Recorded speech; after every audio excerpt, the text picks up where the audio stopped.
Hi everyone, today we'll talk about how to fix or how to solve failure on Facebook. To know how to fix or how to solve failure on Facebook app, you should just go to settings. After that, you can click apps, default apps, app settings. Here in this list, you will enter to the window of Facebook and you can click. Then this page of app info, you can click on first stop and you can click OK.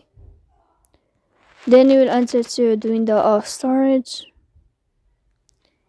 Here you can click clear cache. Don't click clear data because that can cause you errors in your app. In the end, you can turn off your Wi-Fi and you can wait a moment to turn on your Wi-Fi again. So please don't forget to support us by like and subscribe.